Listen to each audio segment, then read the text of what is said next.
Hello students, आप लोग कैसे हैं? उम्मीद करते हैं सब अच्छे होंगे। आज हम ब्रत का दूसरा वीडियो लेके आ रहे हैं। इस वीडियो में देखेंगे कि ब्रत के डिफरेंट टाइप के क्वेश्चन क्या हैं। इस चीज़ को हम लोग स्टडी करने वाले हैं। सबसे पहले मैं बात करता हूँ उस ब्रत का समीकरण ज्ञात करना जिसका केंद्र 0,0 और त्रिज्या r है। ठीक है, समीकरण ज्ञात करेंगे जिसका केंद्र कितना है, सेंटर जिसे कहते हैं 0,0 और रेडियस यानी कि त्रिज्या कितनी है, r है। ठीक है, अब ब्रत का जनरल इक्वेशन व्यापक समीकरण हम लोग जानते हैं। ब्रत का व्यापक समीकरण, ठीक है, व्यापक समीकरण क्या होता है, x माइनस एच का whole square, x minus H का whole square plus y minus k का whole square equals to are square, जहाँ आपका h और k जो है वो केंद्र को रिप्रेजेंट करता है और r जो है वो रेडियस को रिप्रेजेंट करता है। तो यहाँ h बराबर गिवन है, आपका गिवन है कितना, h equals to 0 and k equals to 0। ठीक है, तो ये वैल्यू जब हम यहाँ पर पुट करेंगे तो ये हो जाएगा आपका x माइनस 0 का whole square plus y minus 0 का whole square equals to are square. That is आपका उस ब्रत का समीकरण हो जाएगा जिसका केंद्र 0,0 एक्स स्क्वायर प्लस का y square equals to are square. I hope ये बात आपको समझ में आ गई होगी। ठीक है, तो ये उस ब्रत का समीकरण है जिसका केंद्र कितना है, 0,0 है और रेडियस कितनी है, आर है।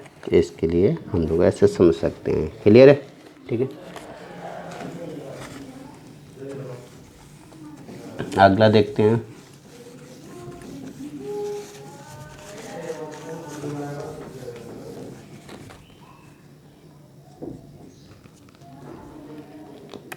उस ब्रत का समीकरण ज्ञात करना जिसकी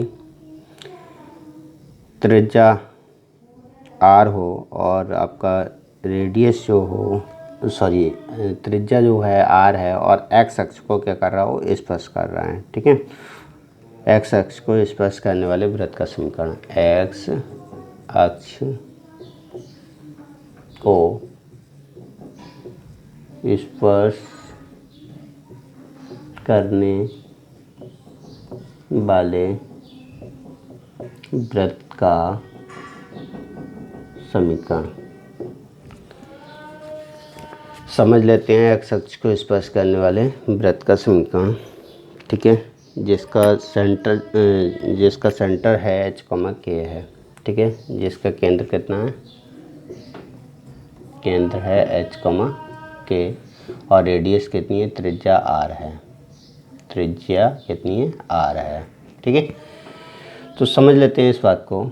जैसे आपका ये 2 डायमेंशनल सिस्टम हो गया, एक सर्किल है जिसका सेंटर कितना है, h, k है और x एक्सिस को स्पर्श करता है, टच करता है। तो कुछ इस तरह से होगा, ये वृत्त होगा, थोड़ा सा कटता हुआ दिख रहा है लेकिन कटेगा नहीं, ये स्पर्श करता हुआ रहेगा। ठीक है, तो ये आपका एक सर्किल हो गया जो x एक्सिस को क्या कर रहा है, ये आपका x एक्सिस है और ये आपका y एक्सिस है, तो इसको स्पर्श कर रहा है। जिसका सेंटर जो है ये रहा आपका h, k है और ये आपकी रेडियस है जो कि कितनी है, r है। ठीक है, अगर ये x एक्सिस को स्पर्श कर रहा है तो आपको जाहिर सी बात है कि यहाँ पर जो k है, ये वाला जो k है वो किसके बराबर होगा, r के बराबर होगा। ठीक है, जहाँ k है वो किसके बराबर होगा, r के बराबर होगा। तो जहाँ k r यूज कर रहे थे उसकी जगह पे हम लोग क्या यूज करेंगे, k को यूज करेंगे। तो उस ब्रत का समीकरण जो होगा कितना हो जाएगा, ब्रत का समीकरण, ब्रत का समीकरण, क्योंकि अगर डिस्टेंस फार्मूला से हम इसको लेंगे तो ये डिस्टेंस हो गई k और यहाँ पर अगर हम x, y ले लेते हैं तो ये हो जाएगा आपका x माइनस एच का whole square plus y minus k का होल स्क्वायर और इक्वल्स टू आर स्क्वायर होना चाहिए। लेकिन आर जो है वो किसके, के बराबर है, तो यहाँ पर कितना कह देंगे, के स्क्वायर कह देंगे। ठीक है। तो ये उस वृत्त का समीकरण हो गया जिसका सेंटर जो है h, k है और रेडियस जो है वो r की जगह पे k है, तो और x एक्सिस को क्या कर रहा है, टच कर रहा है, तो उस वृत्त का समीकरण कुछ इस तरह से होगा। ठीक है, क्लियर है। आई होप आपको ये बात समझ में आ गई होगी। ठीक है, इसी प्रकार से अगर ये बाई एक्सिस को टच करता है, किसको करता है, बाई एक्सिस को टच करता है और रेडियस h, k है, तो बाई एक्सिस को टच कैसे करेगा, इस चीज़ को देख लीजिएगा। बाई एक्सिस को टच करेगा तो कुछ इस तरह से दिखाई दे रहा होगा और यहाँ पर सेंटर जो होगा h, k ये रहेगा और ये वाली डिस्टेंस आपकी रेडियस होती है जो कि r कहलाती है। तो यहाँ पर r जो होगा यहाँ से यहाँ तक की डिस्टेंस हमें पता है ये h भी होती है, तो r और h दोनों क्या होंगे, यहाँ पर बराबर हो जाएंगे। r जो होगा वही h होगा, h जो होगा वही r होगा।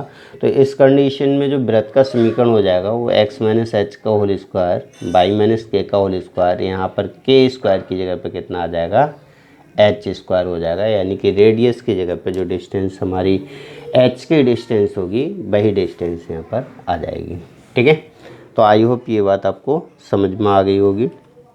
ठीक है, ये उस वृत्त का समीकरण है जो बाई एक्सिस को स्पर्श कर रहा होगा। ठीक है, इसी प्रकार से हम लोग उस वृत्त का समीकरण ज्ञात करते हैं जो मूल बिंदु से होकर जाता है।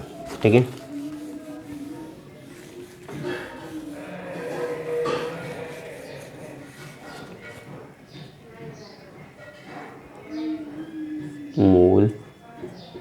मूल बिंदु का मतलब ओरिजिन, बिंदु से होकर जाने वाले वृत्त का समीकरण। ठीक है, मूल बिंदु से होकर जाने वाले वृत्त का समीकरण देख लेते हैं इस चीज़ को। जैसे कि ये आपका सर्किल है, इस तरह से। ठीक है, ये ओरिजिन से होकर जा रहा है, आपको बहुत अच्छे से पता लगता है। ये आपका ओरिजिन हो गया 0,0। ठीक है, और इसका सेंटर हम मान लेते हैं कितना है, h, k है। ठीक है, रेडियस ये आपकी रही, ये रेडियस कितनी है आपको बहुत अच्छे से पता होना चाहिए, r है।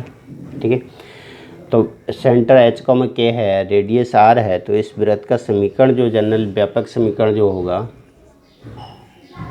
व्यापक समीकरण होगा वृत्त का जिसका centre h, k radius r हो। अगर हम इसको ये ना देखें कि ओरिजिन से होकर जा रहा है, तो ये ऐसा हो जाएगा x माइनस एच का होल स्क्वायर प्लस का y माइनस के का whole square equals to r square, यही तो होगा। ठीक है, अब देखिए ये तो जनरल इक्वेशन हो गई, क्योंकि अगर ये वृत्त जो है वो कहाँ से जा रहा है, ओरिजिन से होकर जा रहा है। अगर ये ओरिजिन से होकर जा रहा है तो ये इसको क्या करेगा, सेटिस्फाई करेगा। इसको इक्वेशन नंबर 1 दे दो। ठीक है, ओरिजिन से होकर जाएगा तो इक्वेशन सेटिस्फाई करेगी, तो x और y कोऑर्डिनेट जो हैं वो कितने हैं, 0,0 हो जाएंगे। 0,0 हो जाएंगे तो h स्क्वायर प्लस का k स्क्वायर बराबर किसके हो जाएगा, r स्क्वायर के। ठीक है, यानी कि r स्क्वायर की वैल्यू जो है वो h स्क्वायर k स्क्वायर के बराबर है। यहाँ से इक्वेशन नंबर 2, तो फ्रॉम इक्वेशन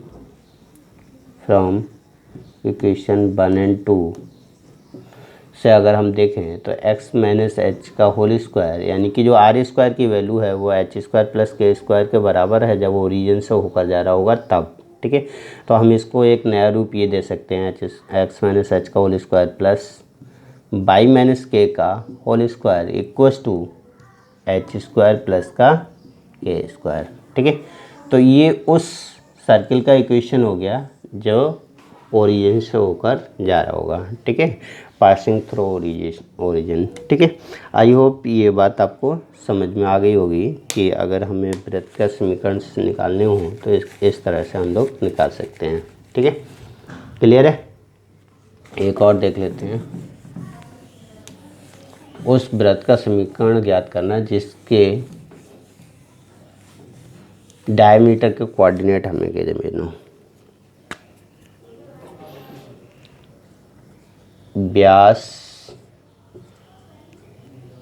रूपी वृत्त का समीकरण